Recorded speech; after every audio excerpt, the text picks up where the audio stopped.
I've had enough. Mhm. It's like she's she's my age. Right. Did you ever think about that? Like, did you like people don't connect the dots. People don't realize that she's my age.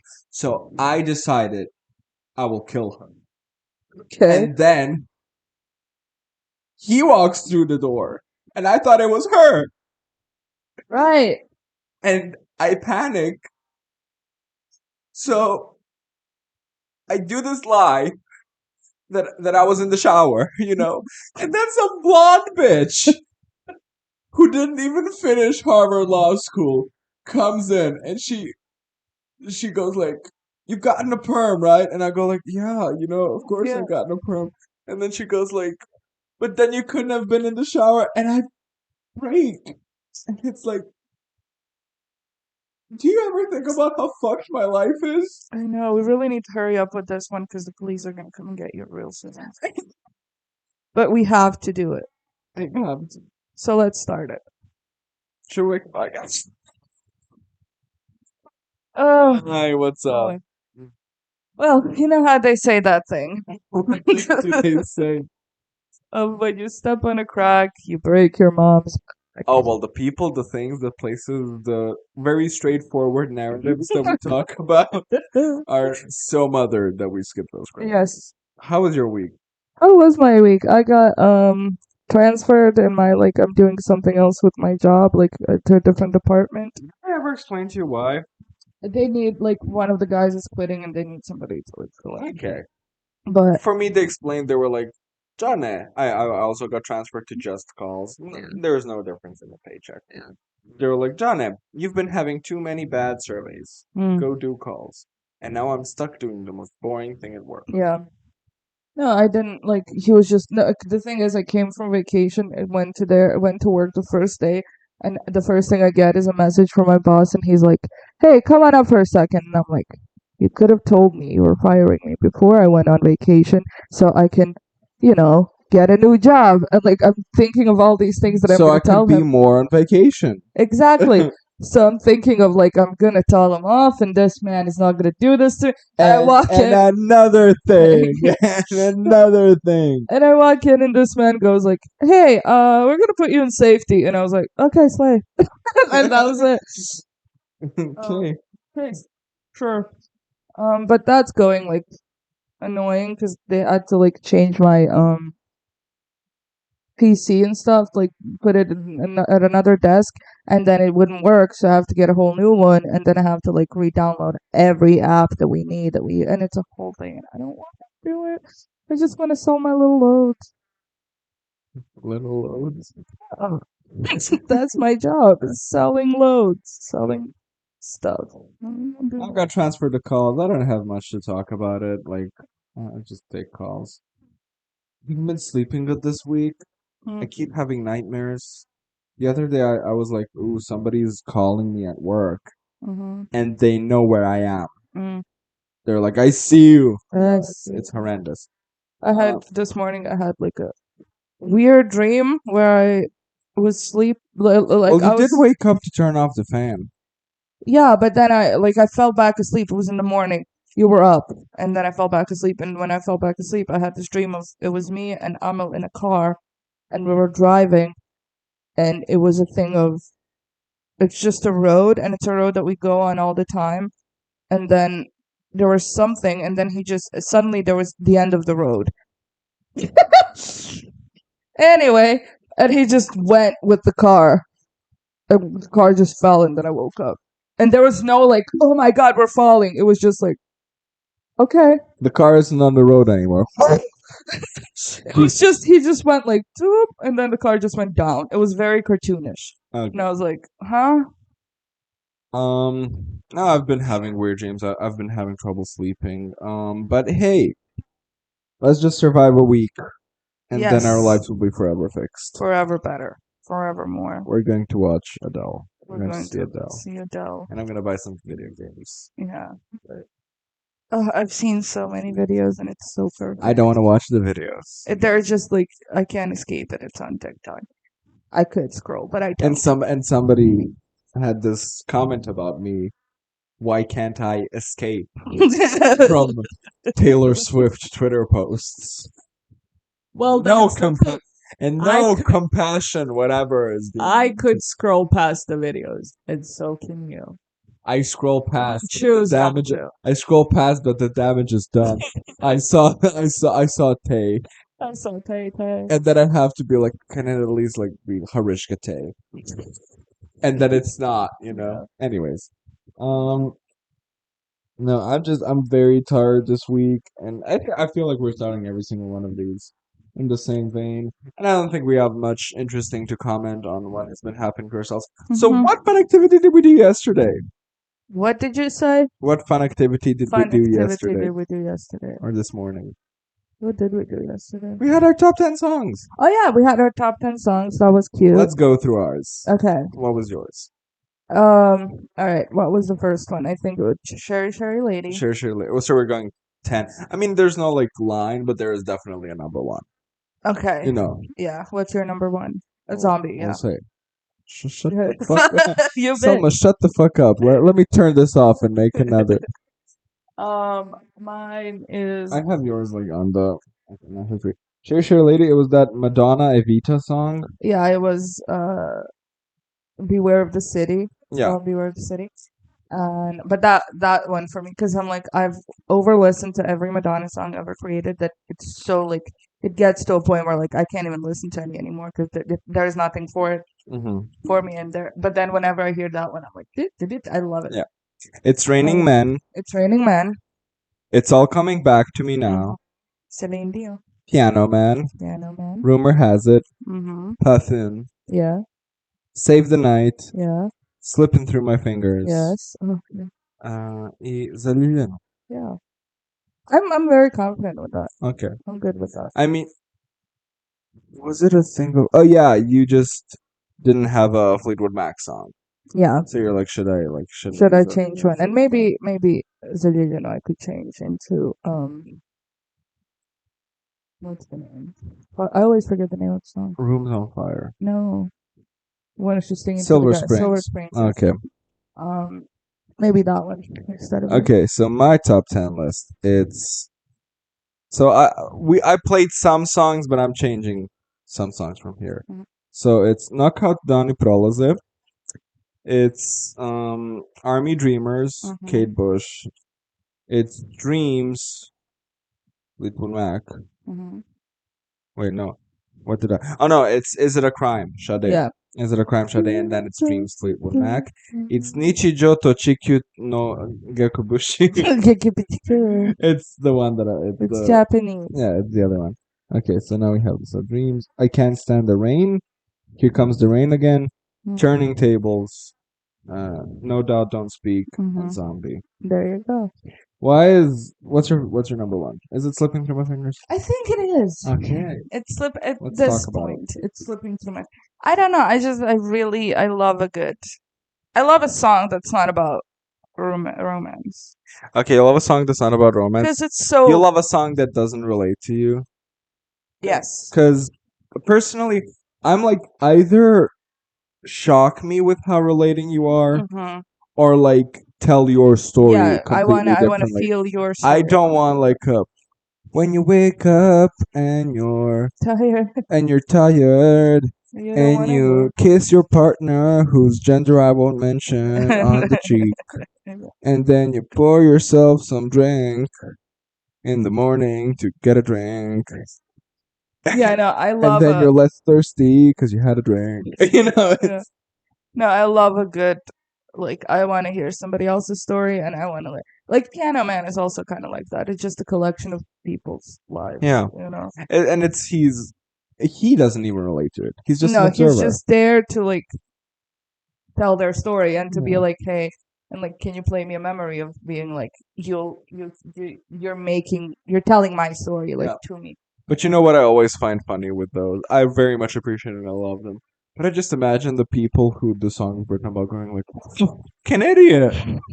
Like, there's that video of Ed Sheeran's friends listening to his new song. One friend left to sell clothes. One look, They're overdose. brother overdose, and then the guy goes, "That is one's already on his second wife, one's just barely getting by." And all of them just being like, Wow. "Wow, I mean, come on." Oh, I didn't put any Noah Khan songs. Who the fuck is that? The guy that you're like, I said the same thing. He every single says. day. So he has the song where he goes like, "I'll die a drunk, I'll die a drunk, I'll die a drunk, I'll die a drunk, I'll die for you." I Yeah. remembered it. There you go. But one time she said it to me, and that's the only thing that she said about him that left an impact. Yeah. And then she mentioned like, "Oh, I love the singer," and I'm like, "Is that the one who goes like, I'll something and I'll something else and I'll something?" That's kind of the same. And then you go like, "Yeah, I'll die a drunk, I'll die a drunk, I'll die for," and I was like, "Yeah." That's exactly what I said. And it's exactly what he said over and over again.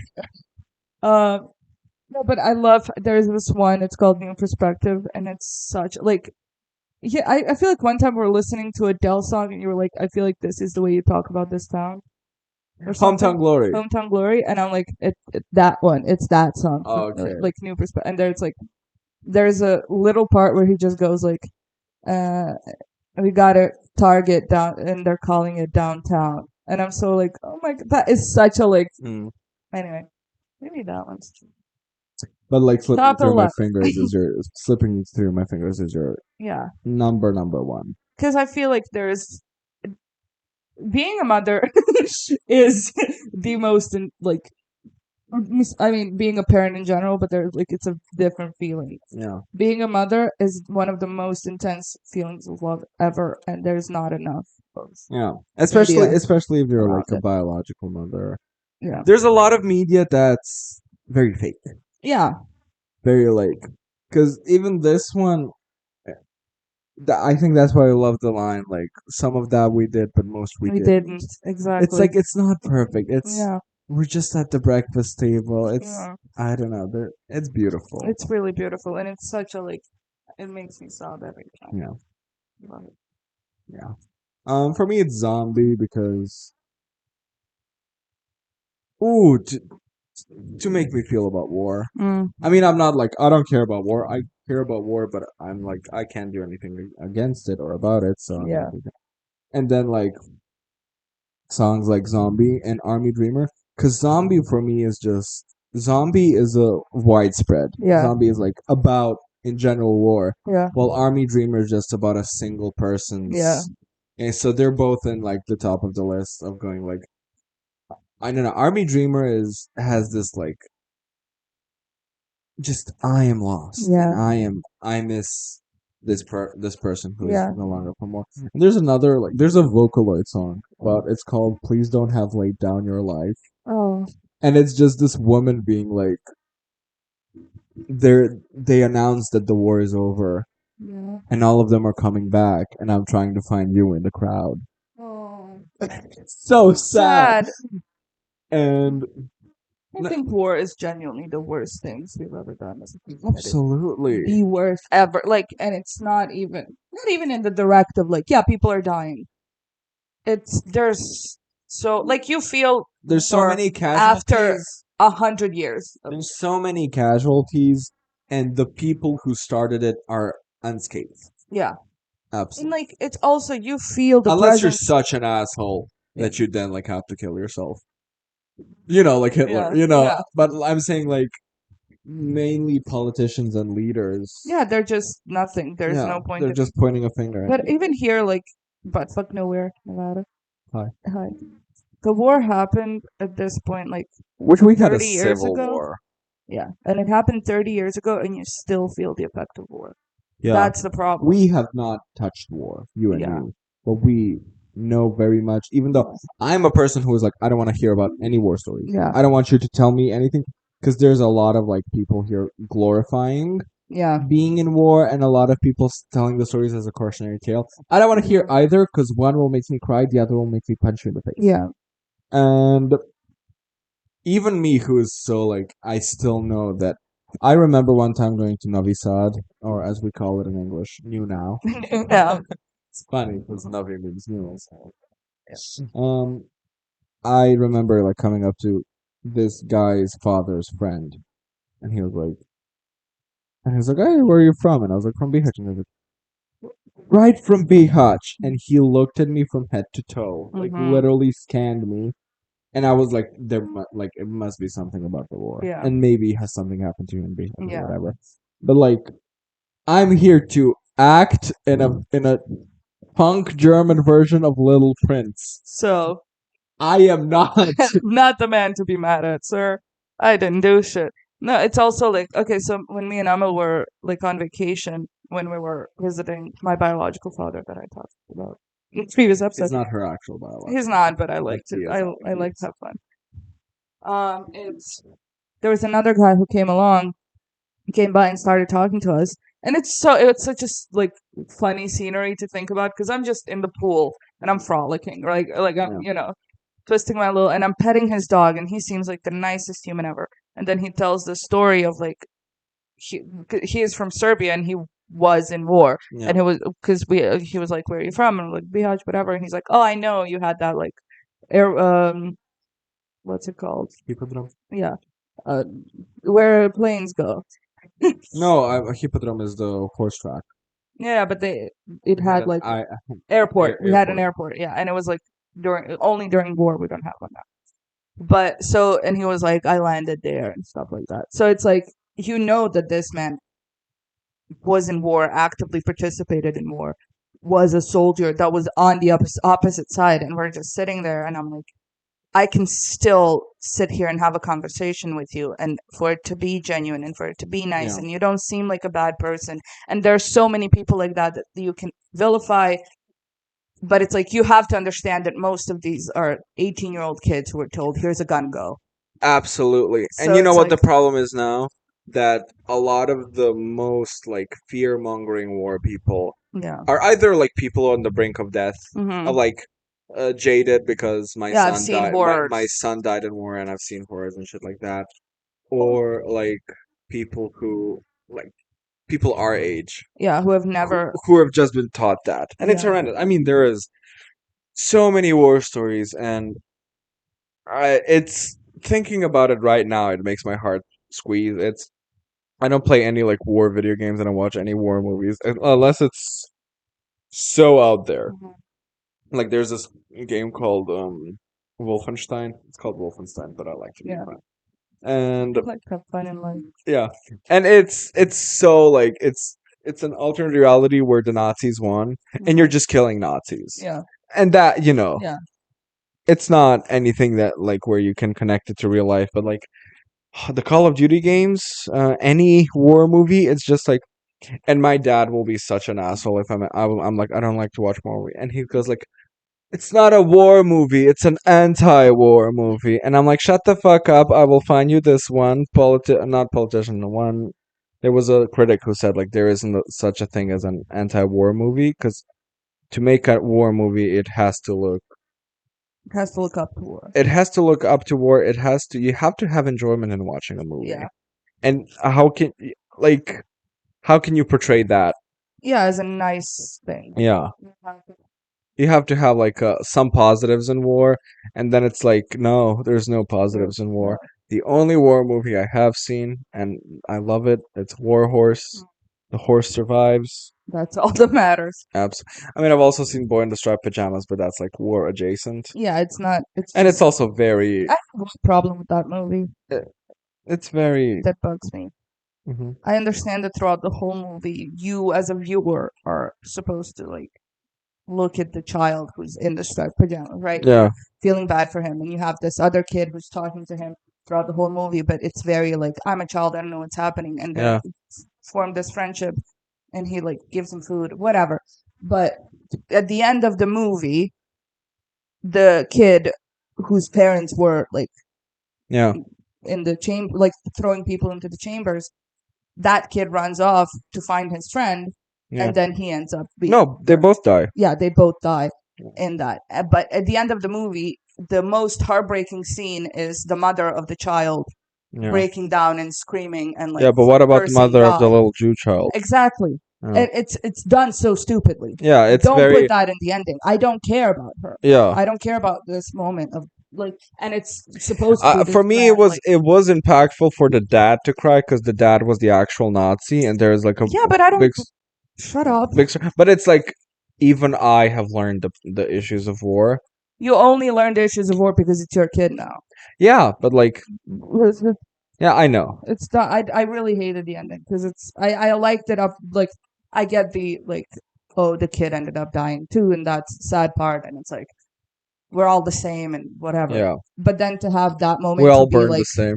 we all go up in smokes, but it's like the emotional like ending, the grand emotional ending is the mother like cursing God over it, and I'm like, you did that. Your Yeah. husband created that. Yeah. Like, I'm not here to cry for you. Yeah, no, I think they were going for like, oh my god, I've learned the error of my ways. But it's very, It's very just nothing. it's very, here, child, war is bad. You know. Yeah, it would.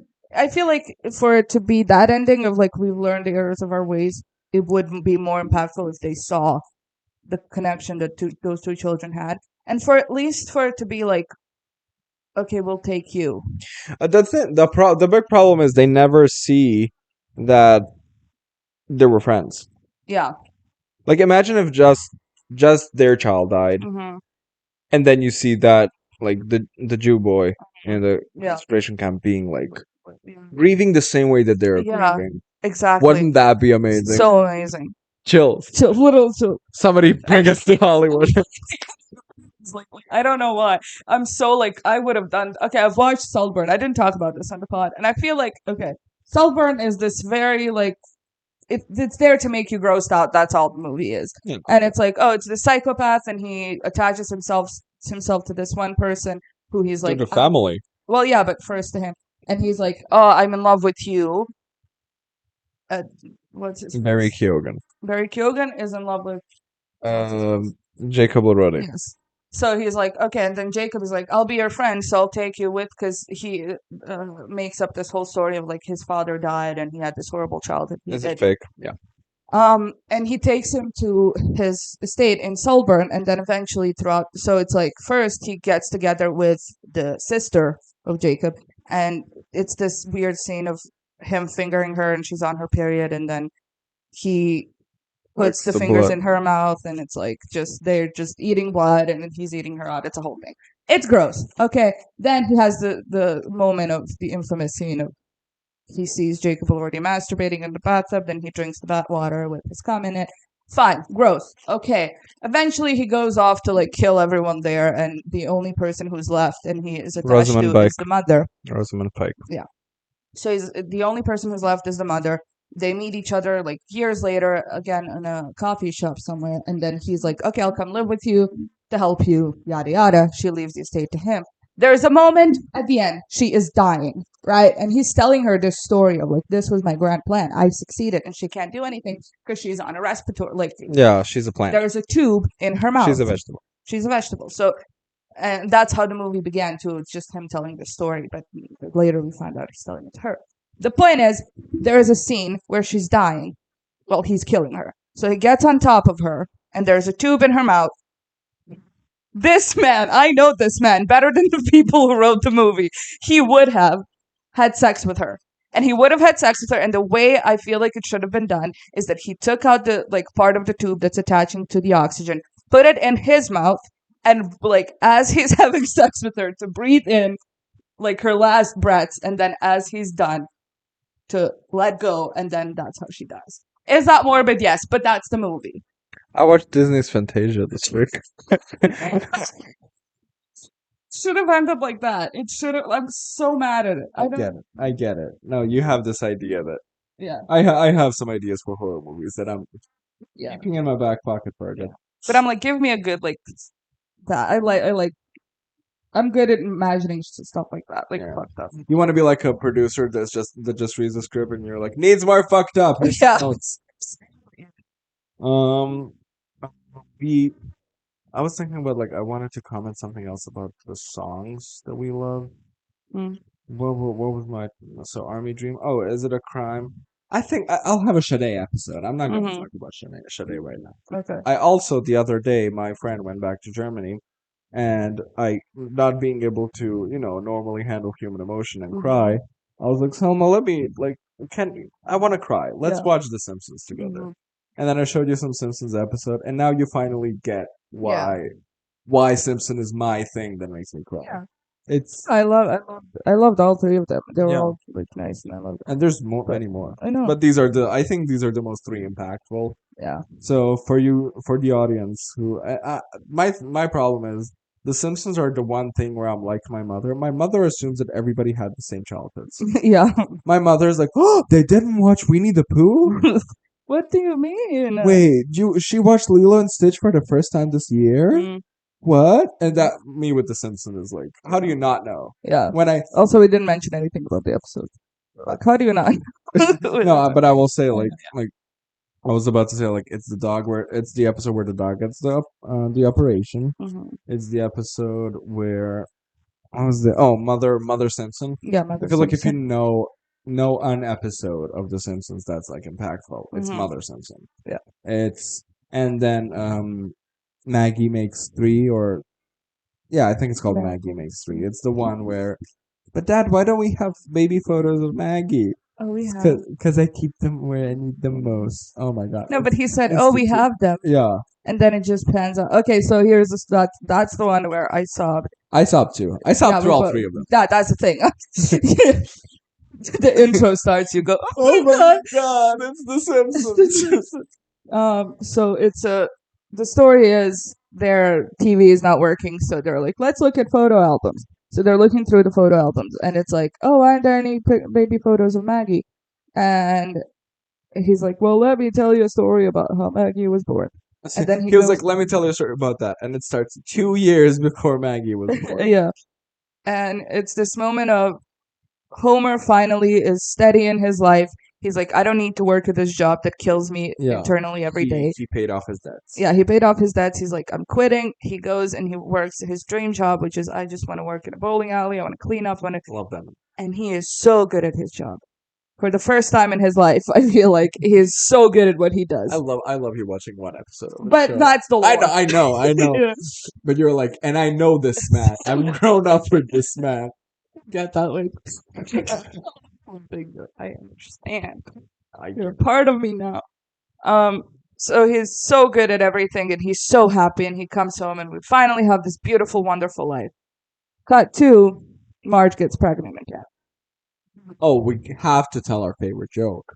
Mm. So it's Patty and Selma Mm-hmm. who were sworn to secrecy not to tell Homer. and Patty and Selma are all about making Homer miserable. Yeah. They just want to make Homer miserable. So they're like, "Oh, we'll find a way for him. Well, we won't tell him, but we'll find a way for him to know." No, They but open the phone book. They call the first name like A Azinski. Amy Adams. Amy Adams, and she's like, "Hello, is this Amy Adams?" And then it's like cut to Zoe Zelensky. Zoe Zelensky, like the last name in the phone book, and then they're like, "Well, I just thought you want to know," and then they go like, "And you." You think the joke is like they went through the whole phone book and called every person everybody. except for Homer, And and then then they go just like- Selma just goes. Amy Adams and Zelensky are the biggest loudmouths in town. The biggest gossipers in town. Oh, Two numbers, so Oh, funny yeah. because you're already laughing at one joke. yeah, and then it's like, oh, they're the two most gossiping. It's so funny. But so Homer is again now miserable. He finds out that Marge is pregnant again, and he doesn't know. So he has to go back to his old boss and quite literally beg for his job Yeah. back. And he does, and there's this poster that his new plaque that his That new was boss. another joke where he goes like, "When you come back, you get the plague." You mean It's the plaque, sir. Yes. So he gets the plaque, and it says, "You will never Don't forget you're here forever. forever. Don't forget you're here forever." And then it cuts back, and you're completely forgetting the question of Maggie's pictures. You're just No. like, "Oh, this is Also, sad." I framed this episode as like, "Oh, this is the last one we're watching, Selma. This one's Yeah, cute." whatever. Like, So you completely forget the question of where are Maggie's photos. Like it doesn't even. You're like, okay, fine. He told a story of like, Yeah. oh, And then he's like, what's Bart it? goes like, "But you But didn't answer." yeah, why don't we have any Maggie photos? And he's like, oh, we have photos. But I keep, and as he's saying, but I keep them where I need them. It just cuts to a scene. So his It's his entire office. office full, Just pictures of Maggie. just pictures of Maggie, and then it's over the sign, like so that it says, "Do it for her." Yeah. Oh my god! Oh my god! Just do it for her. Come on. When Maya and Felix were here, Maya made the joke of like Felix cries so easily at media and shit like that, and I'm like, I don't accept Except, that there is one big exception. There's two big exceptions, but I feel like I watched The Iron Giant so many times that yeah. I'm emotionally ready. But The Simpsons, just the smallest moment Mhm. of The Simpsons, Yeah. just being like, I like you, Yeah. sister. I'm crying. Yeah. No, it's such a, I don't know. I feel like I would get most emotional around like Homer episodes Yeah. that are him being something. No. That's what the magic of The Simpsons is. It's everything they get you on very real things. Yeah. So like Bart crying when he finally tried to get a good grade, Yeah. but he got an F. Yeah. Lisa finally being understood by a teacher, Mm-hmm. and he just goes like, "You are Lisa Simpson. Yeah. That's nobody can take it Yeah. away from you." It's I don't know. It's oh my god, chills. It's Bart and his professor, teacher, Miss Krabappel, they're always getting in fights and he's a rowdy and whatever. Yeah. And they don't like each other that much, but there's always like an undertone of, Yeah. of course, Yeah. it's and then oh my god, my voice breaking. Yeah. But so you know how Bart does the little Mhm. chalkboards every episode. So when her voice actress died, he just wrote once like, "We'll miss you, Mrs. K." Literally crying. It's the worst I've ever seen him. God!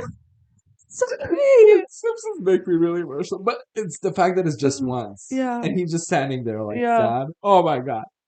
I don't know what to do. Do you want water? Oh, it's okay. I'll rehydrate. The water goes back in. God, he's fully sobbing. Simpsons really Yeah. gets me. That's what I mean. And it's a second. Yeah. They didn't make a whole episode about her. It's just one thing. Yeah. Meanwhile, fucking Family Guy made a whole episode about Adam West, who I love more. Yeah. And I was like, okay.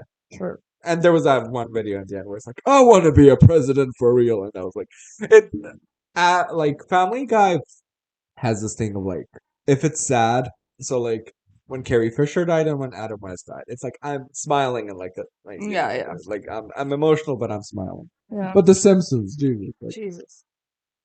we have been friends for 4 years, and you've seen me cried this legitimately once Now. before. When? Before Zagreb. You weren't like this. I'm not kidding you. You were not like this. Your voice wasn't breaking. You're no. Oh god. God. Anyways, to a lighter note, the hours. Hours. Okay. Should we get into that, or are we gonna chit chat a bit more? What? How much are we in? I think we need I think we need a lot of half an hour. Yeah. I think we need a lot of time for the hours. Yeah, because I think he'll take the hours.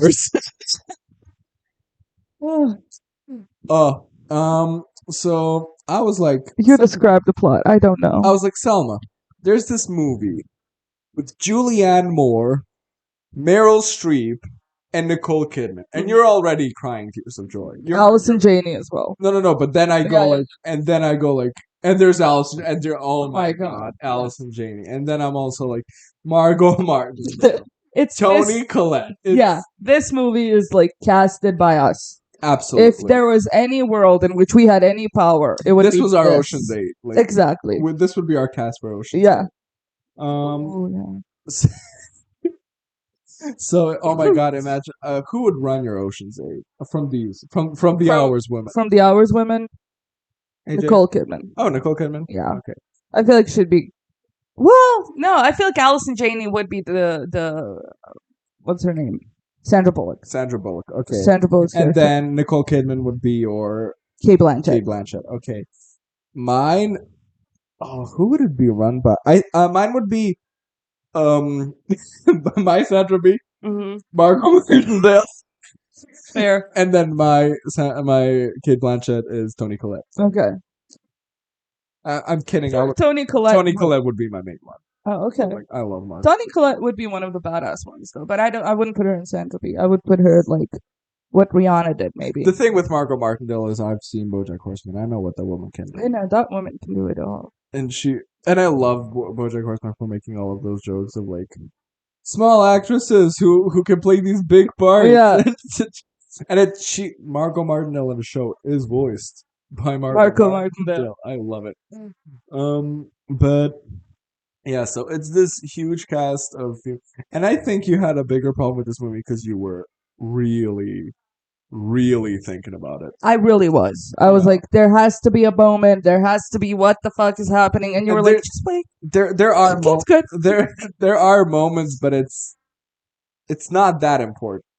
Right, but Okay, so it's the story of three women and a day in their lives, and Different I'm timelines. just laughing at myself crying so much over this. Jesus, it's like you've told me this story before, and you weren't like, so I was like, oh, he's gonna tell it. I was just running past it Yeah. before, but here I was like, I was remembering it. And Yeah. I was like, because I'm watching The Simpsons right now. So, the hours. You have the very real life story. I mean, half real life. I Mhm. doubt we have it on record that Virginia Woolf kissed a lot of women. But I feel like she did. Yeah.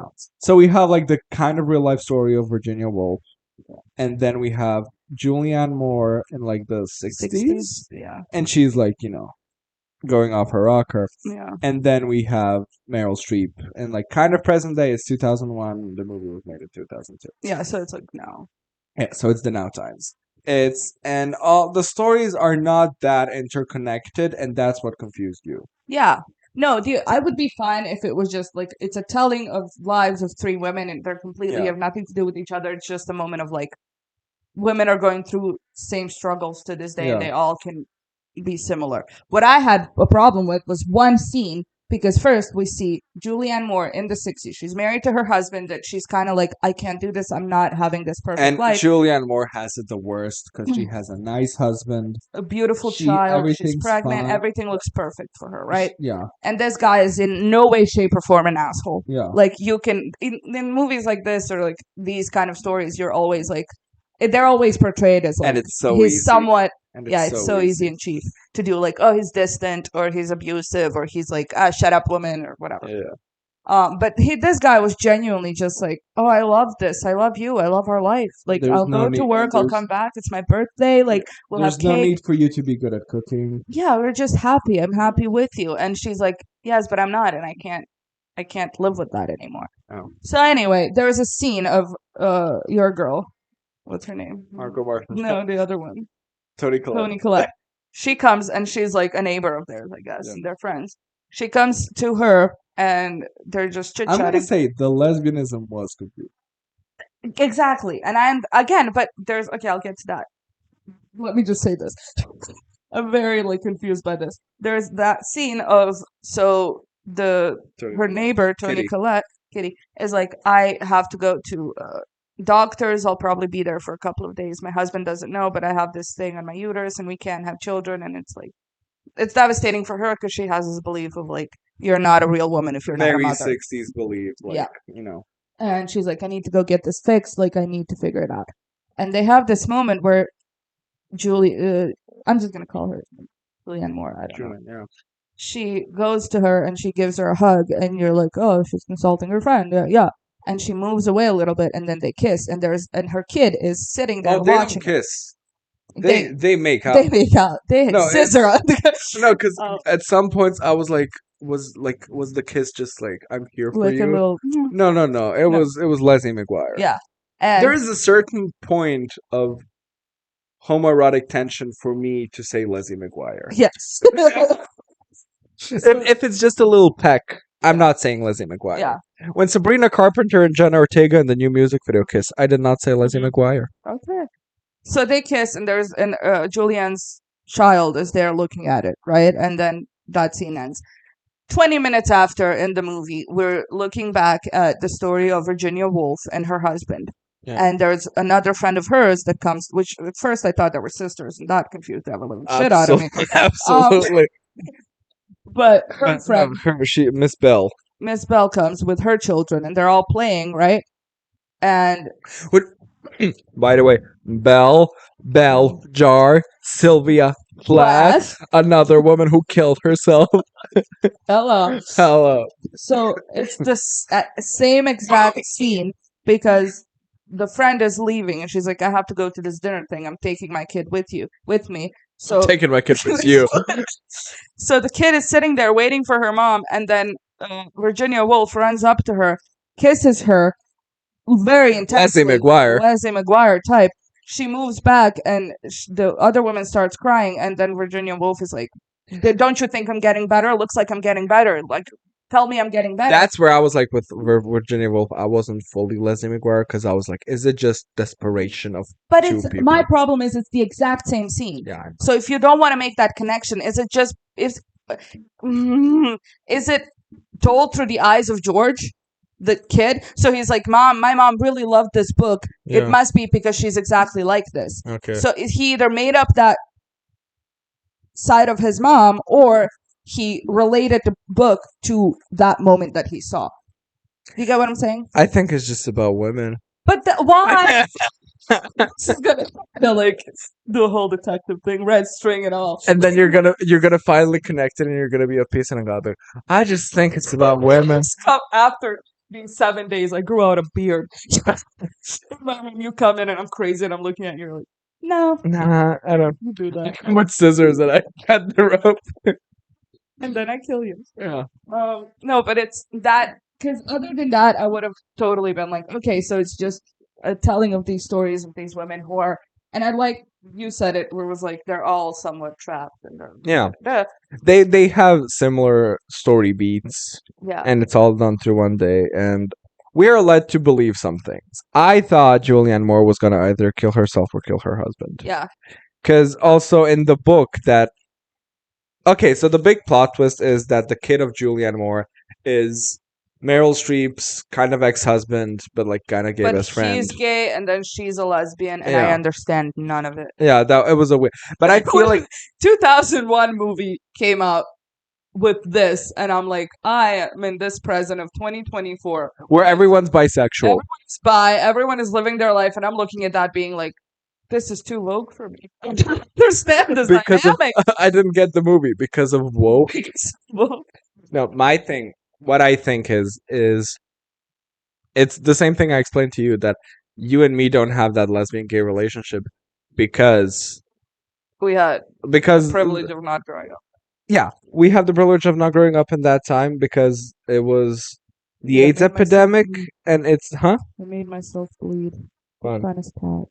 It's first of all the AIDS epidemic, so her friend is like dying of AIDS and shit like that, and then it's Meryl Streep being like, "I'm not happy when I'm without him." So it's like, what is like? She was is, like is there desperately in love with him, and I think her storyline is more so being like, I loved this man. This man chose another man to be with. She ended up meeting her. She was with her girlfriend for 10 years, Allison Jane. Yeah. And who's our favorite character in the movie? That's the thing. I'm always gonna say Allison Janney, but she wasn't much in this movie. No, I said no. I said it like Allison Janney, who is our favorite character. Okay. No, but because she was keeping it real. Yeah. Anyway, I feel like Meryl Streep's character is very much dependent on him and being like, I don't have a life without you. And everything, because even in the beginning of the movie, he told her something of the sort of being like, what will you do when I'm gone? Like, maybe you'll have to look at your own life type thing. Maybe it's kind of an archaic message of like, back then, women, even lesbians, connected themselves to men. Yeah. Like finding the meaning there. Because she was like making the party for him and everything. But I honestly, I'm looking at this movie a bit surface levelly because I think it's a bit too much. Yeah. But it's showing the depression of these three women. Yeah. And then one ends up killing herself. One ends up abandoning her family, and one ends up dealing with it after being faced with it. Right. But here's the thing: George, Meryl Streep's ex-husband or whatever, is Julianne Moore's son. Yeah. So that's the connection between them. Yeah. So Virginia Woolf is just kind of there. She wrote the book, and the book is what connected yeah, him. But that's the thing. I feel like he was asking, like his mom read the book, and he was there when she was reading the book, and Julianne Moore, and I feel like that's why he made the connection of they had the same life, right? Like my mom loved this book, and my mom experienced the same thing that Virginia Woolf is experiencing, and that's why he killed her off in the book that he wrote later on. So, because Virginia Woolf killed herself, and he kept calling Meryl Streep Mrs. Dowley, which is the name of the Mrs. character. Donovan. Hmm? Mrs. Donovan. Okay, which is the name of the character of It's also the fully name of the book. the name of the book. So I'm genuinely just looking at this like he made the connection between these three women. Okay. And he killed off his mom because Virginia Woolf killed herself, and then he had that moment of. So now I'm like, is Now you're doing something very wrong. You're putting a man in the center of a woman's stomach. it doesn't make sense to me in any other scenario, and it's a It thing. so does for me. It's just not like being sad. No, my thing with anthologies is I'm very easily impressed with an anthology because anthologies is everything where there's like 3 stories, 5 stories, yeah, like because every anthology movie does this where it's like it's not connected, wink, yeah. and then at the end it's connected. I never expect it to be connected, and then when it's connected a little bit, I'm like, oh wow, they really pulled the rug under my feet. Yeah. So for me, I really just watched it as there's these 3 storylines, and they're interconnected just to say like how just it makes a point of like how women's lives are interconnected even in the way that they Yeah. don't know because none of them know it, Yeah. and it's you keep guessing how they will deal with their depression, but I think depression is kind of the main point of this movie. Yeah. And Yeah. specifically female depression, because I mean, I struggle with depression. Hey, I just cried. But I struggle with depression, and I feel like I feel Virginia Woolf's depression the most, but Mhm. it's also like it's not the same. But and also Virginia Woolf is the least feminine one out of all three. Yeah, that's what I mean. Also, can we take a moment to say that we were promised Nicole Kidman? We were promised Nicole Kidman. I did not see that woman once, and she played Virginia Woolf, but I did not see that it was woman prosthetic. She had a different nose, and we both, whenever she's on screen, we just look at her eyes. Yeah, it's like, Because her okay, eyes are still Nicole Kidman's eyes, so Yeah. we're like, I can but she do this. played her perfectly. Yeah, she did it. They all did it. All of the performances are amazing. So even when you're confused about what the fuck is happening with the movie, you're like, Wow. emotion. Yeah. There's a lot of emotion. Yeah, that's the thing. There wasn't once where I wasn't enjoying it. Yeah. Even though it pissed me the fuck off. Yeah. But Also, there's at the beginning so of the many movie women. started with like, and she bought the flowers. She bought. Yeah. But No, the thing is, flowers are a big part of it. I don't understand the flowers aspect. okay. Well, there's a whole language behind flowers, so that's something that we just don't get. But it's Virginia Woolf writing Mrs. Donovan bought the flowers, Yeah. and then Julianne Moore reading the book, being Yeah, like, she bought. she bought the flowers, and then Mrs. Donovan, Meryl Streep, going like, I think I'll go buy flowers. Yeah. So it's like it's kind of a way to show like, no matter how much, and it's important that it's such a big time change. Yeah. And even in this, so like, okay, let's talk about the sapphic aspect of it. Yeah. Let's say that both of them it wasn't a desperation depression thing. It was like true lesbian pining. Mm-hmm. And now Meryl Streep is in a place where she can be with her partner, Yeah. Allison Janney. And even then, it's like, it's not yet perfect. Yeah. But it is going there. Yeah. Because Meryl Streep, she survives. She doesn't escape. Her escape was Richard. Yeah. Like her AIDS friend. Her escape was that, and she lived like to keep him alive. Yeah. And he really didn't want that. Yeah. And he was in like the late stages of AIDS where it's like he can't walk without a cane. He Mhm. can't. It's very Why Woman Kill. Yeah. Because there's a few years of AIDS where you're like, I mean, from what I've heard, but it's you can when you get AIDS, when you're HIV positive, you can hope that it just won't be visible, Yeah, that it you'll won't be get to that fine, that point. it Yeah, won't get to that point. The second you start getting symptoms, you're like, that's it. I know I'm fucked. Yeah. I know that there's. Well, now it's very tameable, but not even back then. It was not even It's more. 2001. It It's more wasn't. tameable to not get it No, than it it's is there. You to also, once you do get it, there's like a pill that you can go on and you're fine, but you have to continuously drink it. But okay. you know, No, from what I've heard, it's like the best. Like, there's a lot of progress being made about like not getting it.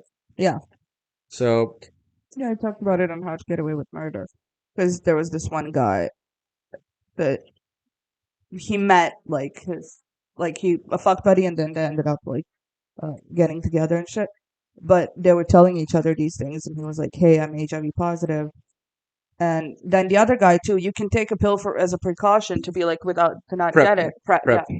So he's like, "I'm on prep, it's fine." And he's like, "Well, no, I always use a condom regardless, like Yeah. whatever." But it's like that guy is just living, Yeah. Anyway, I don't know. The point is, women, Women. women. Now I feel I like this movie. I love it. I do, Yeah, it's and I feel like it's. I'll watch it again. in a few years and get it. No, I'll watch it tonight. Feel like I have to You make all of you, it. you are storming through the capitals. Exactly. I will write a dissertation on this movie. Um, a funny part of the movie's not funny, but a funny part of the movie was so Julianne Moore, an old Julianne Moore, comes to visit Meryl Streep, Yeah. and then she goes like, "This pressure of being a mother, and that wasn't living for me, and I had to choose between life or death, and I chose life." Yeah. To abandon my children, to Mhm. abandon my whole family. And then I turned to someone and I go like, my mom loves this movie. My mom loves this. Because I was like hours and she's like, oh, great movie. Yeah. And I'm like, Mom, Are you okay? is there something you want to tell If me? you want to run off with your lesbian partner, it's okay. I feel like you could kiss Midel and she would react roughly the same way that all three of them did. What? This is fine. Did it make you happy? Did it make you happy? Like, you know what would make me really happy? Suck out my clit, right? Jesus. I was gonna say not pay rent, but hey. My what what else did I like about this movie? No, I like that I've not seen something in a very long time that it left me confused. Oh yeah, somewhat, yeah. you know. Yeah, okay. I That feel you're like I get still the connecting the dots I get after. the point. I get the lore. I'm there like on a very surface level, but I feel like I have to rewatch it and then like take a notebook with me and be like, okay, so this flower and then this thing and then why is this and that. I don't know. I like it. I like it in that sense. Missed Laura Dern. Should have had Laura Dern. Laura Dern. Laura Dern. Okay. There's a new season of Big Little Lies coming out. I think. Does it have Laura Dern? Laura Dern. She Okay, is. thank you. Like, She's the rich one. Yeah. I mean, they're all rich, but she's the richest rich. one who Yeah. then gets. Yeah. I'm cautiously pessimistic, so to say. Okay. Fair enough. I'm not even the biggest fan of the second season Mm. because the first season is the only one that's based on the book. Yeah. But no, Laura Dern. But it will. I don't know. I see Shailene Woodley, and I keep thinking of like, are you hungry? No, really? I'm so hungry. He's probably love. No, it's a very. It reminded me of Adair telling me like he was telling me about this anime called Serial Experiments Lane. By the way, that TikTok sound, like there's a TikTok sound that's actually just the opening of Serial Experiments Lane. Okay, what? Well, you don't seem to understand. And then there's a part of the where they go. I'll play Okay. the song to you. It's fully in English. Yeah. And he goes like, "Oh, it's smart. It's fartsy schmartsy. You don't get it. You'll love it." Yeah, I don't get it. You'll love it. No, and but okay. So the storylines in general are so Virginia Woolf is battling depression. Her husband is trying to do everything he can to like help her, but it's getting a toll on him too, where he's like he loves her, but he hates her, and it's very hard for him. She's trying to run away. She's like, at least bring me back to London. I want to go back to London. I can't do I this. love that we're calling them Meryl Streep, Julianne Moore, and well, first of all, she's an actual historical figure. Second of all, that is not Nicole Kidman. That is not Nicole Kidman, and not in my eyes, not in anyone's eyes. In Anyway, her eyes. Only in her eyes. girl. So then we cut to Julianne Moore, who's, as I said, like a miserable housewife. She wants to run it. So there was that moment of when she kissed Kitty. Kitty, where they pulled away, and then Kitty was so nonchalant about it, but she wasn't like, "Oh my God." Yeah. Well, Julianne was standing there being like, "So you didn't mind that? You Yeah. didn't mind that I?" Because There it was was that yearning maybe in her. maybe because it was nothing for Kitty and it was everything for her. Exactly. Mhm. So she was so like, what's happening? And then she takes her kid and drops it off to a neighbor who's Drops it off. Pick it up, whatever. Who's Margot Martindale? Margot Martindale, and She's there for 3 seconds, but I just appreciate seeing Margot Martindale. absolutely.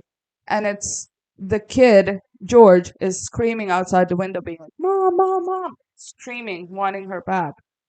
And she And that drives off. she wants. That's where she wants to kill herself. Yeah, she goes to a hotel or something, and she lays on the bed, and she's reading the book from Virginia Woolf. Yeah. She's reading the Mrs. book. Donovan. Yeah. She has the pills on next to her, and she decides to come back Yeah. to not do it because she was pregnant at the time, which we did mention. And to give birth to a child. To give birth. Which, by the way, What? I'm going like, I won't kill myself until I give birth to this child. Yeah. What kind of life are you giving to the child? I You're know, already but- fucking up one child's life. right, but it's still I have a responsibility for. I know. I'm just saying it's personally you feel. Like, how much of my life am I gonna It's give? not admirable. No, this movie is not woke No, in the not at all. slightest. It's not PC. It's No, not, but it's There's good. a lot of suicide talk. Like a lot of suicide talk. And not just suicide talk. It's. I feel like some might say that it's that the like.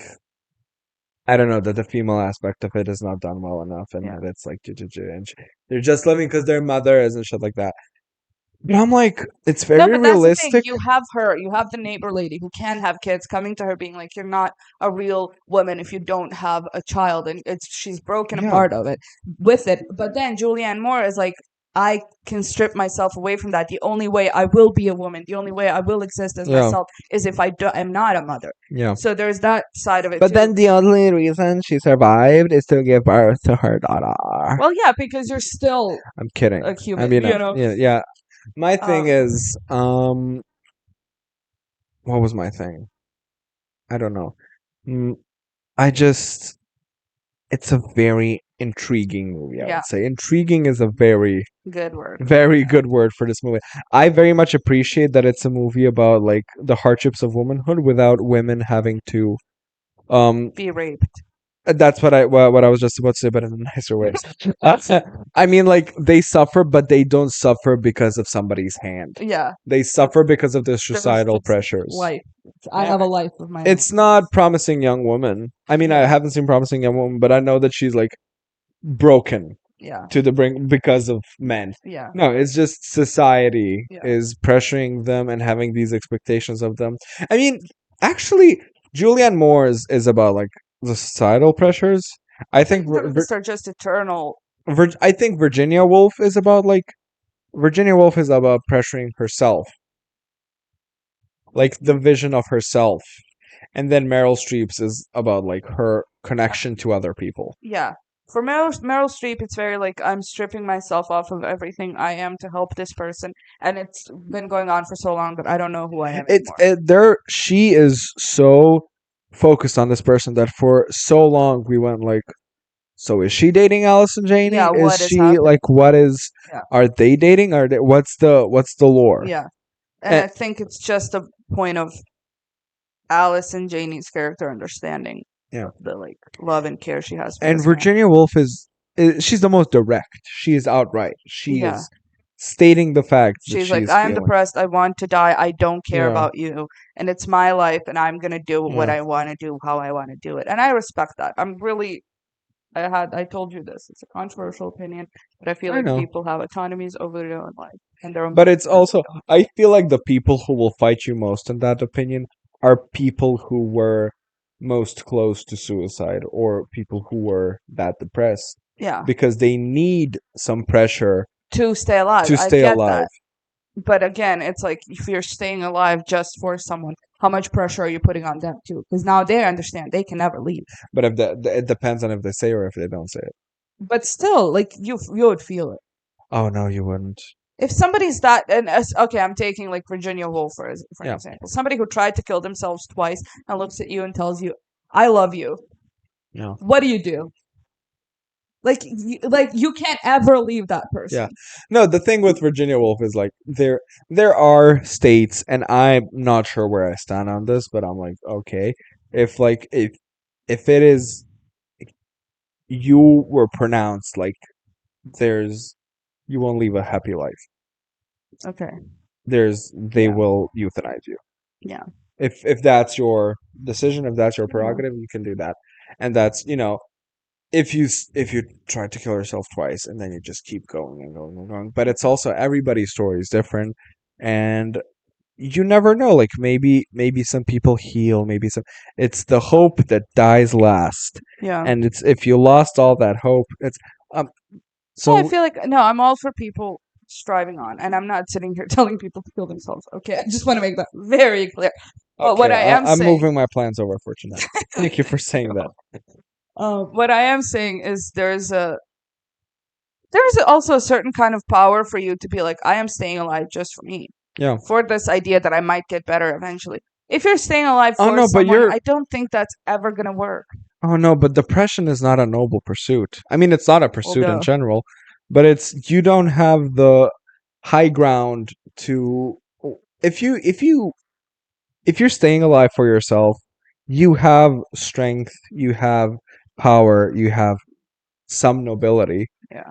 But strip like depression, like that depression that Virginia Woolf had, or the one that I have had.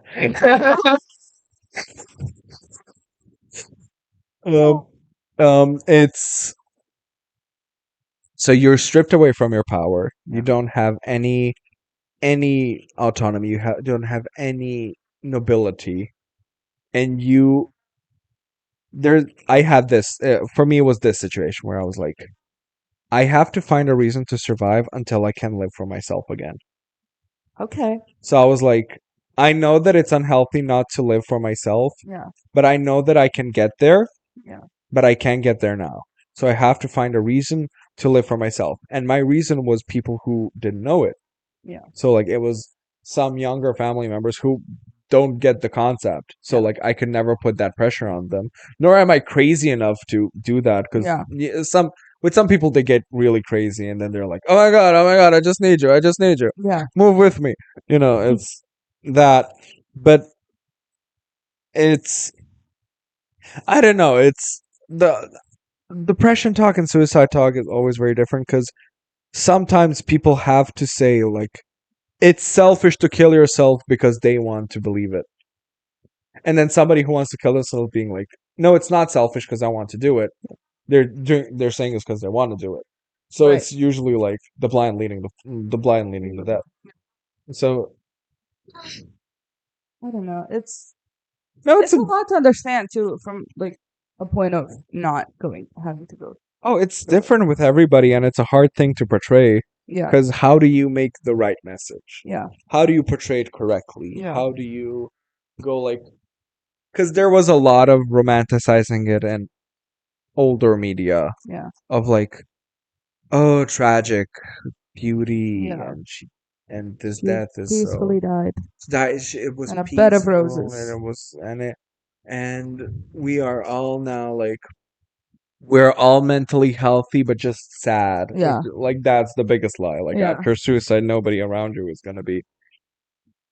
When you kill yourself, everybody who you are close to has a like statistically, and I hate statistics, but I just heard this once and I'm like, oh my god, Yeah. that's so impactful. Statistically, everybody around you like very close to you has a 30% more of a chance of Yeah. committing suicide. So it's kind of that thing of sometimes Hollywood made it seem too Pretty. too pretty. Like Remember that 13 girl? Reasons Why and shit really pissed me off for that. Oh, that I mean, that's not all Hollywood. That doesn't even have some sort of nobility to Nothing, it. yeah. It's just It's just romanticizing it to the ends of earth, and I don't understand. and it's a show for teenagers. Yeah, to it's go like, directed oh, to this is deep. teenagers. Yeah, and you created this show for the most like mentally confused group Yeah, of people, absolutely. and you're putting that out there, being like, yeah, look how cool. Yeah, kind of look how cool, but there's this thing as teenagers, and I've had had the same opinion of Euphoria as a teenager. It's like, you mentioned this, that means you're commenting on it. Mm-hmm. That means it's good and correct. Exactly. So you mentioned suicide, ooh, noble, Yeah. to tell this story, Yeah. and that means you're on a good Yeah. side. Meanwhile, like, getting into 13 Reasons Why, somebody who had more problems than her, and she had problems, Yeah. she had issues, but somebody who had more problems with her, there's no part to be like, why shouldn't I? Yeah. Why, like, what? Yeah. No, I don't. Like Everybody that. reached out to her. That's the thing. Also, everybody was ready to talk to her, was ready to communicate with her, and then people go like, no, she wasn't, and I'm like, did you want to? No, I was so- And then people do the same thing of somebody being like, I'm here for you, I can talk to you. Yeah. And them being like, oh no, you're not. It's also, I feel like from 2010, Yeah. 2006 even, I feel like there was like a high rise of genuinely making depression an aesthetic. Absolutely. Oh, it was a Tumblr scenario though. And like, it's like your you aesthetic. probably know a person who showed you pictures of like them cutting themselves. Yeah.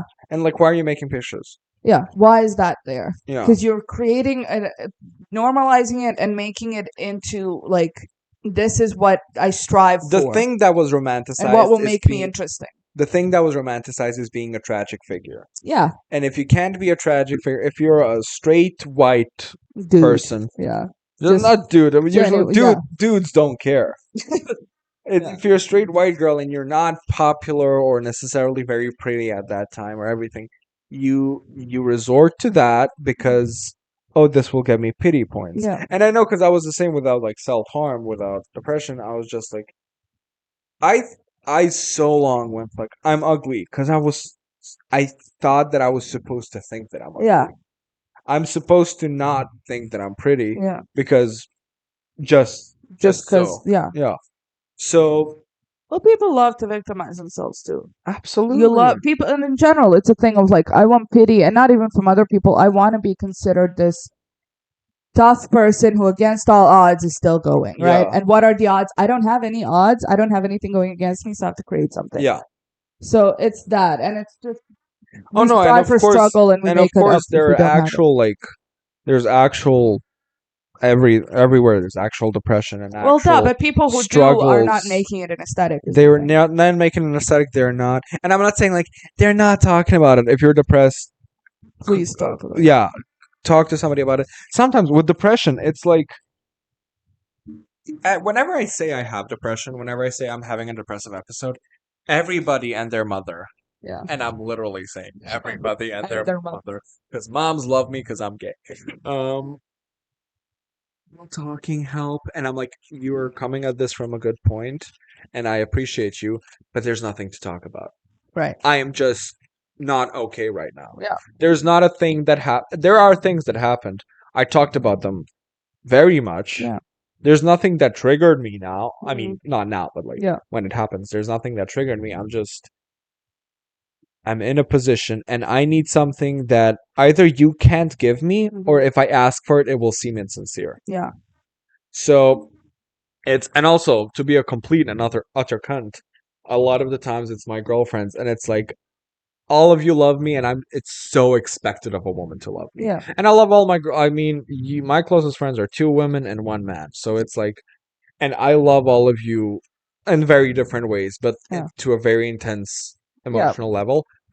But then it's like, I know that you love me, and I know why you love me, and I know that for you it's not hard to love me. And then I want somebody who, I want a Mormon homophobe Yeah, to be like, I get your story. You know, like I'll be your friend because I'm I not- like you. I'm not being literal, but it's a thing of Male validation. male validation, and it's in general a thing of the only thing that heals depression, but it doesn't heal it at all. Yeah. It's like the only thing that makes you feel good when you're depressed, and I've heard many people say the same thing as I did. It's like a new connection, because it's like, oh my god, somebody who I didn't think would like me Yeah, and likes a me, new experience. and it's a new experience, but it gets stale, Yeah. and then just the depression comes back. Yeah. So somebody being like, you can lean on me, it's you're coming from very noble pursuits, and I can talk about it, but it will make you sad, it will make you feel responsible, Yeah. and it will not make me feel any different. Mm-hmm. So what's The point? It's I will like I would rather talk about my depression when I'm not in a depressive Yeah. episode than when I'm in a depressive episode, because there, whatever I say, it will sound like you explained it, like I'm living because of you. Yeah. I'm living because of you, and also some of my suffering is quote unquote because of you, Yeah. because I'm like, okay, when I talk about this, I feel like I'm a burden, and then like, no, you're not a burden, and it's like, okay, but do I believe that? Yeah.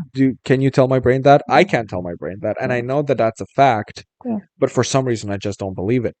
Yeah. So it comes to a point of like, there's this person giving their best to help, and I'm like, You're just making me feel more guilty. the sooner you realize that there's nothing you can do about this situation, unless the things I specifically ask of you is the sooner we will have a more healthy and good Yeah. relationship. And I'm very, very, very, very fortunate to have Honest. And I love you and Amra too, but I kind of don't come to you about my depression. But I used to come to Honest being like, expecting him to fix me, literally. Yeah. And I'm like, I would not, from my perspective now, I would never judge you for leaving Mm. because of like the melodrama that I created. But now I'm really happy that you did, and we can have this relationship where you know that I don't expect this of you, and I know that you can't give me this because nobody can give me a Right. cure for depression. Yeah. It's got deep. Good at any movie, it's this movie. Absolutely. Next week we'll talk about Adele, and I'm like, okay, So let me tell you, turning tables, turning table.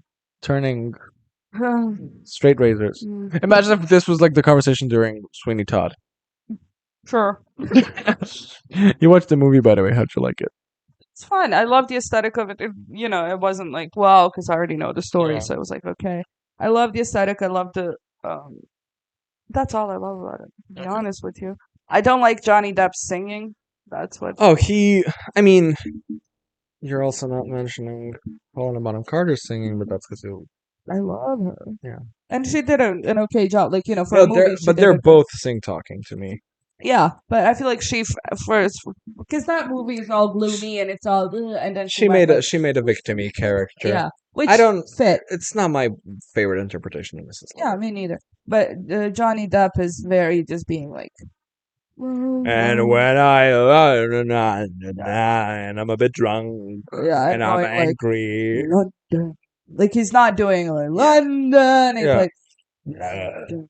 it's There's a world and a world and a great planet filled with people who are filled with shit and people inhabit it. such a depression is one of those topics for me where I'm like, I really do. I feel like I know more about it than the average person, Yeah. but it's very. Because usually when I know something, I relate it to myself, or I can put myself in the position most of the time, so I can experience it from that, like a third point of view. But I'm still like understanding it. I feel like, but you really don't know. Yeah, that's the thing. You're And really I not in it. understand that I really don't know. And you're one of those quirky people who definitely has mental issues, but it's not depression and anxiety. So like, What is it? good luck with your life.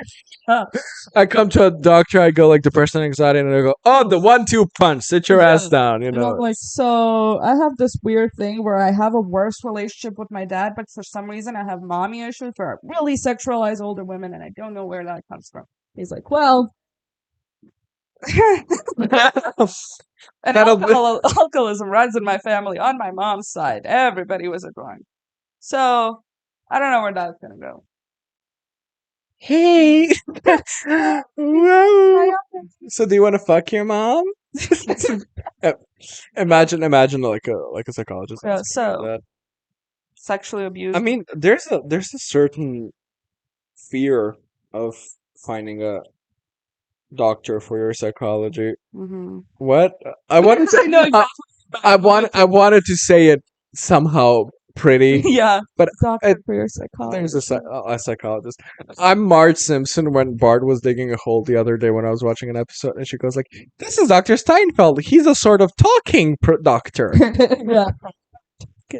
No, but we both have a friend who broke up with his boyfriend, and the psychologist just told him like, your standards are too high, Mm-hmm. and You'll never be find love because and you'll never find anyone. Maybe you'll never find anyone better than him. yeah, You're not good. not There's good. and there's such No. a like you have to be good in that. Yeah. As a doctor in general, like unless you're no, there isn't a doctor There- there's yeah, it's okay if absolutely. you're bad. Yeah. But this is such a like sure, if you go to a doctor and they fuck up your surgery, you can really easily just be like, hey, you took out a man's heart, he's dead now, so we're gonna fire you. Yeah. But if it comes to a psychologist, you're like you really My there's thing no is- black or white there, you know? There's no black or white, but I would love to just be like, I would love to be a cat with 9 lives. Mhm. And whenever a psychologist does something bad, I go like, you just killed me.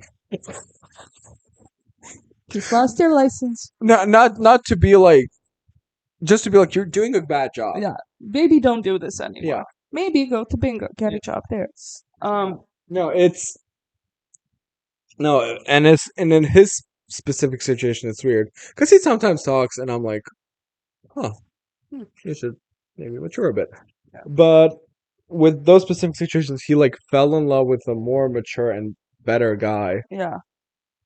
That the relationship didn't end up working out. Yeah. So, you know what she could have said? Sometimes you remember that you were loved, and that means you can be loved again, and that'll make you smile. You know who said that? Homer Simpson. Homer Simpson. And that would have been Better. more good. Yeah, more good. Really trying to sound posh now, but What's more good? yeah, no, but that's the thing. I'm being like more how you say Okay, good. No, but it's sex education touched on that Mhm. because it's the show where like Otis's mom, so the main character's mom, who's played by Gillian Anderson. I know, she's amazing. She's a sex therapist. Oh, I need to watch that. Yeah, it's really good actually. It's one of the greats from teenage TV. Yeah. And he starts because he knows like a lot about that. He starts paying to be like a sex therapist at his own school, Mm-hmm. and then she finds out that he's been doing that, and he's been giving like wrong information sometimes and stuff like that, and he himself doesn't know because he's a tween. Yeah. A teen actually. And then she's like, what I'm doing is a very delicate job. Yeah. And it's people come to me with I mean, we've heard recently stories from like our landlord / therapist Mm-hmm. of what kind of people come to her. What Yeah. do you say? What do you What say? do you say? And how do you keep yourself from not breaking down Yeah. crying? And you gotta be And you have to so know how strong. to somewhat fix this person in that moment. Yeah. There's no way, and it's every situation is so different. It's not one of those things where you can just learn something, be Yeah. like, okay, here's where this vein is, Yeah. and then you're Let me Google yeah, what to do when what to do when your ex-boyfriend is an idiot. you Yeah. know, like, and it's one of the more tougher jobs. And what I'm seeing right now that's happening, a lot of, I mean, I'm seeing right now, I know like 3 people, but I'm fearing that it's being a pandemic. yeah, Edgy teenagers who didn't go to a psychologist mm-hmm. are now are now learning psychology, Yeah. are now going in schools to be psychologists. And it's like, knowing the tools will not make you fix yourself. Yeah. That is not like, studying that is not a 1-2 switch to Yeah. being Yeah. properly fixed, so to say. And that's the thing. It's nobody's gonna. People will make the tone of what they want, Mm-hmm. and there's people who will just want to yell at you. Yeah. And then like recently, I've had moments where I was like very agitated by a lot of shit, and then people go like, "Yeah, like just yell it out at me if it'll make you feel better." And I'm like, "It won't, because I want to hurt you." Yeah. And then it's if somebody came to me with such a huge issue, Mm-hmm. usually what's expected from me is to be like, from me, this is a very, very like John thing. Everybody expects me to be like, oh, that's normal. Yeah, it's Oh, fine. that's fun. That's fine. You will go through it and you will live through it, honey. And it is hard. It is hard. Let me tell you now, it is hard. It's hard. This is the I have like a script in my head. Yeah. Oh, it is hard, mama. It is hard. But you're gonna go through it, and it's we're all you're not special, baby. That's special. You're not special, and that's what makes you beautiful. Yes. You're not like everybody else, but you're also not just one person in the world. Honey, we're all popping inside a popcorn kettle, okay? And that's what people come to me and they're like, "Oh, I Yeah. want to kill myself." You know, Yeah. it's but I've been drawing lines with people because there's people that don't listen. Yeah. Because okay, not listening when you don't ask me for advice, Fine. Fair. I will not give you advice. Yeah, exactly. But coming to me with the same problem over and over again to vent, Mm-hmm. and then I'm like, okay, at this point, I want to see you not vent anymore. Mm-hmm. Here's some advice, and you don't listen to that advice. And at this point, it's like, you are not entitled to my time. Yeah. You are not entitled to the person that I am. Just because you think we're friends. Yeah. I have my needs too. I want to wake up in the morning and feel okay. I don't want to read a 4 minute essay Yeah. that somebody sent me. 4 minutes is generous. Yeah. And at this point, I've lost a lot of patience with a lot of people, and I just go like, "Oh, what do you like?" The other day, I told you somebody, but I'm just like, "What do you want me to feel pity for you? You're a hypocrite." Yeah. Yeah. No, I don't have patience for people because there's a very like distinct difference between like somebody reaching out for genuine help and somebody just sitting here being like, I either want attention, Well, or I want our dog. our dog just sat up. I either want attention or I want to be pitied or I want like you fix this for me, go do it. Absolutely. And I don't like. I really don't. There's like There's the thing with if somebody wants to feel pitied and they come for somebody with an express purpose of feeling pitied, they Mhm. will never feel properly pitied the way they want to. Yeah, because it's not Because real. None of it is you're real. asking for it. Yeah. You're dying for Yeah. it. And it's these things that I have learned over my teenage years. Yeah. And then it's like sad to see somebody who's much older than me not learning. Yeah. Because I'm like, I get missing out on some life lessons. I get that I was forced to learn some life lessons early. But you are not moving in this life. I was not moving for like a year. But like a year is a Fair amount of time. fair amount of Yeah. time. For you to almost a decade Mm-hmm. be the same person, Mm-hmm. not move any inch, Yeah. still be the same hateful, angry person. And people that will never change. Yeah. You get stuck, and that's the thing. Once you get stuck, you're done. There's like Bialy is like you're 30, like at this point, 37-year-old man. Yeah. You have nothing Yeah. of your own, like, Mhm. and just directly talking about materialistic things, like you're living in somebody else's house. Mhm. You don't have a car. You work at a gas station, barely getting by in the sense of, like, you've been working there for 30 years. You know what Yeah. I'm saying? Like, it's not a moment of until I get my shit together. You never have your shit. Yeah. You'll never have your shit together. Yeah. And then on top of that, you're coming around to like other people with this. Like, why argue with a 19-year-old girl? It's like, and it's like, because you're there. Yeah. You're there with her Same. mentally. And it's people think okay, when people think it's not creepy that you're with somebody who's almost underage, check yourself. Check yourself. Unless there are situations where somebody like who's 19 or 20 is very mature. Yeah. And then it's like, because I have a friend who has like an older boyfriend, and it's like, she's very mature for her age. He's there. You sound like a groomer. No, but I get. No, but I know. Yeah. that's what I mean. It's a point of like we both realize that we were Yeah. just and No, then it doesn't feel weird for anybody yeah. involved. But that's the thing. They got together when she was 19, and by the time she was 22, she outgrew him. That's the thing. If you And don't grow together as a couple, what will you do? yeah, and it's like she's over it now. And then what are you gonna do? Just go back to dating 18-year-olds? Yeah. And it genuinely not even in a creepy way. Yeah. Genuinely just being like, you will die. You are the dumb. only person that I can relate to. Yeah, And the only person who knows what I'm going through, and it's like the one person who hasn't lived life yeah. at all yet. Like I don't know. It's just there's just situations like that where I'm like, even when we talk about I mean, it doesn't strictly have to be like with relationships. in general. Me and Anis, There's so many fucking people from here who still hang out with high school kids. I was But about being to I was about to tell you that me and Yeah. Amal recently told you many stories Yeah. of people who at this age, I wouldn't say have the ability to have children without it being a shock. Mhm. Because I don't want to say should have children, because nobody should have children. But I'm saying like you could get married and have kids and it Mhm. wouldn't be weird. Yeah. But you're hanging out here with me. Yeah. You're questioning me on my sexuality, first Mhm. of all. You Yeah. know, that's a big point of contention for Yeah. you. What do you care what a 16-year-old fucks? Yeah. Or is getting fucked by? Yeah. You know, it's and you're Yeah, just but it's and also none of these like I've hung out with people who were at the time I was 16, they're 28, 30, 34. Like they just come around and they're there and that's the thing. It was never a moment of grooming or a moment of like it's it's just a just- relationship you can follow. it's just sitting there And hanging that's the out. weirdest thing. And it's so weird. And Like we now I could be caught dead hanging out with a 19-year-old. What am I gonna talk to you about? first of all, hanging out with a 19-year-old, sure. But I'm saying like us now with those people.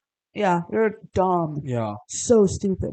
And it's just there's no coming around it. And then that's No, the there are thing that I some was gonna say. mature younger people that are like, Yeah. yeah, you like not just but the thing of that being your only friend group. Yeah, you're stuck there. That's when I was talking. We were talking about like in the Barbie movie where it was like, you know, you have to have patience for people who don't understand and But explain how to much them. patience is enough? To what end? Do what end? It's like if you're there at the age of 34 sitting here and telling me that women should be in the kitchen and men should work because that's the way it was the whole time, I'm not gonna sit here and If convince you otherwise. If you're 34 years of age and you're shocked that somebody doesn't go through their girlfriend's phone, Yeah. What are we talking about? absolutely. I don't know. I mean, we've talked a lot about men. Yeah. Mila, No, they're definitely women too. because it's the Stuck same in of that. like But I feel like with women, it's more like getting stuck in the victim mentality. it's the thing. That's definitely the thing, and it's also like why are you with men who don't know what's up? Hmm. Why are you with somebody who cares about your body count? Because it adds to your story of It adds to the pittiness. story of being a but okay. So you're with a man who cares about your body count. Mhm. First red flag. Why? What the fuck do you care about somebody's body count? Yeah. What? I really, I yeah. have no further questions. Your Honor, you know what one of the explanations were? It's like a man can. So the reason why body count matters so much is like way back when where there were no DNA testing. A man can go around and impregnate as many women, Yeah. but a woman can only get pregnant once many in like times. once in 9 months. So like, and also it was a thing of you'll always know that it's the woman's child, but a man won't know Yeah. if it's his or not type shit. I don't fucking know. It's so stupid. It's so stupid. So dumb. And then it's like even if you there's men who format it differently. Hmm. All these women care about is having a big enough body count. They're not having sex for you. Yeah. They're not having sex with you. Yes. They never will. They never will. And honey. no, it is insane. It's so first of all, why are you with a man who cares about your body count? Mhm. Second of all, if you know that that's so important to him, why the fuck are you lying? Third of Oh all, yeah. how can you be so idiotic to have your list on your phone? God, and it's at that point you're just like, I want a fight. You are writing down the names of the Script. men you have Yeah. had sex with. Yeah. You are writing down how many times he came inside. Mhm. I'm dramatizing Yeah. now, obviously, but you don't Uh-huh. see it. And then you put it on the fridge. Yeah. And then he comes home, sees it, makes a fight, and you're like, but why are you Why are fighting you me on fighting this? with me? And then I'm here, who knows that he's an idiot for caring about the body count. Yeah. But also, if I tell you like why is it important about the body count, and then like for somebody to just go like, but it is important, and it's not the same as in gay world. I have friends who do this. Yeah. I'm kidding. Silent. No, it's funny to make these jokes because I've been in a Because- monogamous relationship for 4 years. Like, And before that, I've had 3 guys. yeah, absolutely. 3 or 2. I don't know. But whatever. It's yeah. I am a slut in a sense of I will forget everyone. Like, someone will ask me, what's your body count? I'll be like, I don't know. I don't know. And not because there's a lot. No, There's 3 and I don't know their names. No, right now for me, slut is just like you're a confident fucking woman. Recently, I had to tell Maya like, hey, by the way, I don't think you're actually like sleeping around. Yeah. I just think you're iconic. Yeah. Right. When I call you a slut, it's just It's a form of. Except one time where they were talking about like wanting to like see some mosques on the inside, and I was like, Don't. you. I love the way you dress, and that should tell you something about the way that the mosque People will institution accept you. will see you. But yeah, it's crazy, and it's this, and nobody wants to get therapy, and here therapy is the last It's bad. resort. Yeah. Here therapy is the last resort. I have a friend whose dad killed himself, and I told my grandma that she's trying to find a therapist, and she was like, "Oh, has it come to that?" I kid you, I'm not joking. I'm not being funny. Why are you laughing? Has it come to that? Quite literally having your limbs blown off, and you're like, nah, I don't need to go to the ER. It's no, because they're like, well, these people have been to war and they don't go to therapy. Yeah, and people are fucking yelling. What's a vaguely religious term that people yell when they go like, ah? There's a term. No. That's what I say. They go like, oh my god, there's a takbir. Yeah. Do you have people yelling that at me in the middle of the street? I'm not saying being like, oh my god, because I'm gay. No, like just they Generally. see a person. Yeah. I'm gonna yell takbir at Yeah. them. And that's fine. And then it's also people went to war and they're fine. Then 10 years later, they wake up one day and they're like, today I think I might slaughter my wife and kids and then go into the woods and hang myself. Yeah. But no. And then They're fine. when something like that no, I hate when people are like, oh my god, we have had a really brutal attack recently here in Bosnia that happened in San Sebastian. Did you hear about that? I heard that there was a janitor guy who killed janitor guy who killed, I think, the principal and a professor. Okay. My grandma worked in that school. Oh. So it's very shocking to her. But it's like you're in a position of like, if that janitor wanted some help, yeah, you'd be like, no, for what? Yeah. You're dumb. So you like, if you want to see change, start with the man in there. Exactly. Batman. Grandma. But it's, and then you have to see, because of the systematic ignorance of mental health, you have to see good people with wasted lives. Yeah. Or like fucking sad children. Yeah. Sad. That's the thing. I don't know. I don't think I know one person here who grew up in a good way. Yeah. Who had a nice childhood. Yeah. Nobody. Absolutely. And it's like I have Samra who like I grew up with her and we had the exact same childhood. Like her parents and my parents are one in one, and they just theirs have like a touch of that like toxicity love to it. Okay. Where it's like we will stick together no matter what, but then we will throw plates at each other, which is now the way she acts with her boyfriend. Yeah. And it's like forever going. At least my parents were like, yeah, we hate each other. Fuck her, fuck him. Like, I don't touch you. So I'm like, okay, that's not what love looks like. Yeah. They never made it to be love. But anyway. So it's like I know that, and then you tell me your stories. Then I have Amra, like hearing all of these things, and I'm like, did anybody have an? And then also my parents' childhoods too, awful, horrendous, because of this lack of empathy, lack of love, lack of like, I will fix myself for the sake of my child. The way people in other countries are disillusioned, Mm-hmm. because I was talking to the annoying family friend, Mhm. hi, and so we have this conversation, which, by the way, we have this conversation, and he goes like, "Oh, you're always so happy-go-lucky, and like I can't imagine that like something's bothering you and shit like that." And I was like, "Well, I'm not the person that you see, and I'm like I'm very annoyed with you, and I'm very Yeah. annoyed at you, Yeah. and you don't know what kind of burdens I'm facing. Like, what big burden that I'm facing is because of my sexuality." He then realized that I'm gay. Which is so funny. That's self-indulgence. So self-indulgent. That's just like I am so in my own world that I don't even see you now. Yeah. There's And I'm not being like, oh my god, somebody's going, hi, and he's Yeah. gay. I'm just saying, like, Come on. You must have made a dick joke at some point. You know what I mean? I have called him a fucking idiot Yeah. for saying that the X-Men are now woke when X-Men have always been about the homosexual, I mean, not agenda, about homosexuality in Yeah. general. I mean, yeah, everybody can openly talk about it, but like, why would you think I would be like, you fucking moron? Yeah. What's your deal? It's just some people, if you don't sit down with them, being like, hey, look at me. Look at me. Look at I'm me. telling you something now. Look at me. I am a homosexual. He's deep throating the mic. No, and then I told him that, and he was like, and then it turned into a conversation. Why the parade?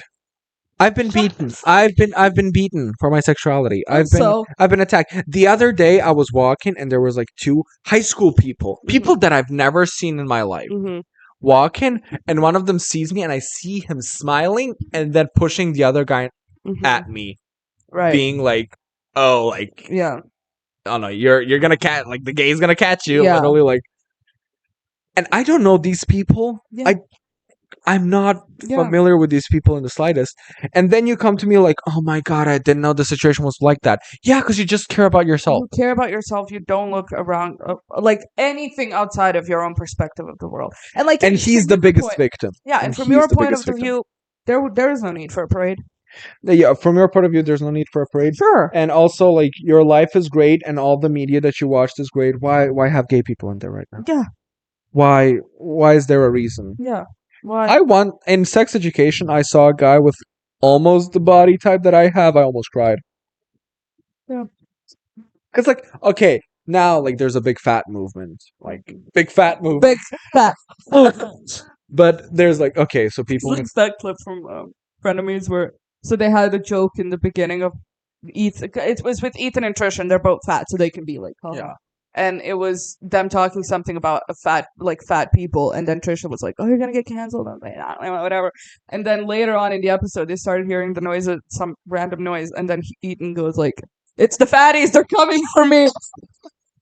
Oh, that's great.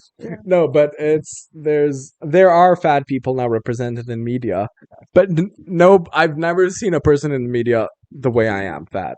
Yeah, it's either like you're six pack, you're skinny, or you're fat. Or like you're Lizzo. you're Lizzo.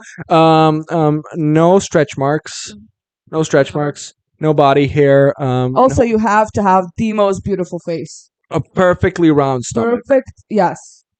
And like it has to be this like, and it's always like it has no cellulite, no cellulite, nothing, airbrush to the gods. And I'm like, for God's sakes. And it's like there's so many steps to get there. Yeah. Right? Like I'm not where Lizzo is. I've never seen my body type, but I've seen her body type so many times. Absolutely. And it's such a thing of like, yeah, we'll cover that. It's fine here. Yeah.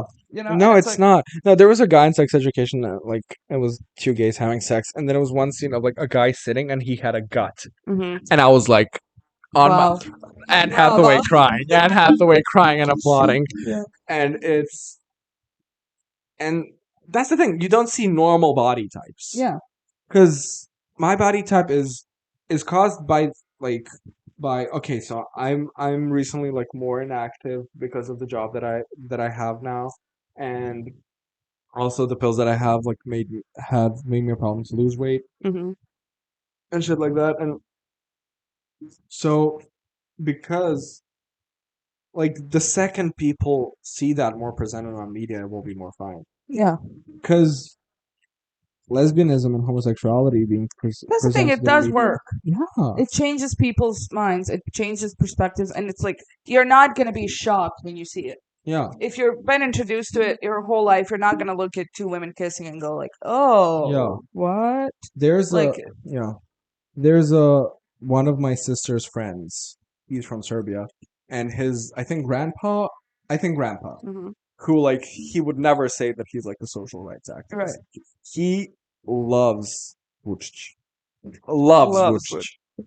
Loves Vucic. And then he, to test him, Mhm, was like, Vucic really loves Ana Brnabic, and like he's making her. mhm. He goes like, what, do you think all those people should be dead? Wow, look at you, you Look- homophobe. Love And do you think he would have the same reaction if If it wasn't for like Ana Ana Brnabic. Brnabic? No. I hate her. I just say She's not, she's the worst person. let's say, but it's also seeing seeing a it gay person and seeing it being like in something that you like or around someone you love or being Yeah. like just so you can relate to it and could. everybody, I'm not joking, every man Mhm, who watched How I Met Your Mother mhm. is 100% a homophobe. Yes, And that show has Neil Patrick Harris. who is also homophobic. Let's all be real Mama, here. let's say that. But it does have, what's Lily's actress name? She was a lesbian in Buffy the Vampire Buffy the Slayer. Vampire Slayer. Yeah. No, Yeah. I love all of them, the rest of them. But Neil Patrick Harris is like, wow. Who's Mother of the Week? Who is Mother of? I don't fucking know. Maggie. Okay, Maggie Simpson. Maggie Simpson. Maggie Simpson. Yes. Because Maggie Simpson, okay, at first she was just the baby child and Mhm. everything.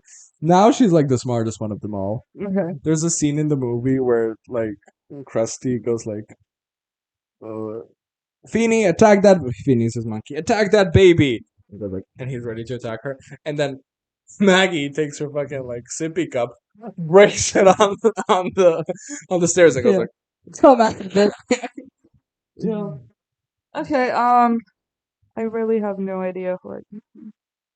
well, since we haven't talked about her this week, we could do like Nicole Kidman. Yeah, we're not. She was not in this at all. Oh God, girl, I don't know. I think I might skip this one. I feel like I'm more into like topics. I don't think I have a person that I care enough about right now. What did you ingest? What did you enjoy? Did I just? I don't know. Fucking Criminal Minds. Like I don't. There's nobody there I like. I gotta say, I really don't like that show. I've been watching it so intensely. Okay, you know who your Mother of the Week is? Adele. Oh my Okay, God, but Adele. Well, we're gonna talk. Well, about we're gonna Adele. talk about it next week, but it's like a to be continued thing. Yes, I love Adele. I just love her, and there's something about her, and I love that she's genuinely the best mother. As far as mothers go, Oh, definitely. Adele is the one. And she's God, so my funny. voice is weirdly silent when I talk normally.